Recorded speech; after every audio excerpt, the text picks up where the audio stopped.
ওমানে গ্রীষ্মের তীব্রতা বাড়ার সঙ্গে সঙ্গে প্রকৃতিতেও এর প্রভাব পড়তে শুরু করেছে। প্রচণ্ড গরমে সাপসহ বিভিন্ন সরীসৃপ প্রাণীর আনাগোনা উল্লেখযোগ্য হারে বৃদ্ধি পেয়েছে। শীতের সময় এই প্রাণীগুলো তুলনামূলক নিষ্ক্রিয় থাকলেও গ্রীষ্মের সন্ধ্যা ও রাতের বেলায় লোকালয়ের আশপাশে এদের বিচরণ এখন বেশি চোখে পড়ছে। ওমানের কৃষি, মৎস্য ও পানি সম্পদ মন্ত্রণালয়ের এক পরিবেশ বিশেষজ্ঞ জানান, সরীসৃপ মূলত শীতল রক্তের প্রাণী। এদের শরীরের তাপমাত্রা সরাসরি পারিপার্শ্বিক পরিবেশের উপর নির্ভর করে।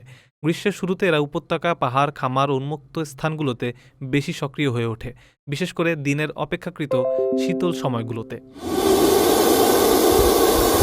তিনি আরও জানান, এই সময়ে ছায়া, আর্দ্রতা ও খাবারের সন্ধানে প্রাণীগুলো খামার, বাগান এবং গাছপালাপূর্ণ এলাকায় বেশি প্রবেশ করে থাকে। তাই গ্রামাঞ্চল এবং ঘরের বাইরে গেলে সবাইকে বাড়তি সতর্কতা অবলম্বন করতে হবে।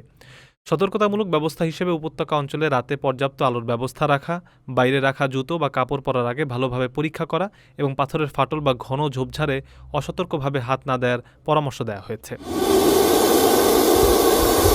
জরুরি চিকিৎসা বিশেষজ্ঞরা সাপের কামড়ের ক্ষেত্রে অবৈজ্ঞানিক বা ক্ষতিকর প্রাথমিক চিকিৎসা এড়িয়ে চলার বিষয়ে কঠোরভাবে সতর্ক করেছেন। তারা জানান, এমন অনাকাঙ্ক্ষিত পরিস্থিতিতে কোনোভাবেই আতঙ্কিত হওয়া যাবে না, বরং শান্ত থেকে কালক্ষেপণ না করে দ্রুত চিকিৎসকের শরণাপন্ন হতে হবে।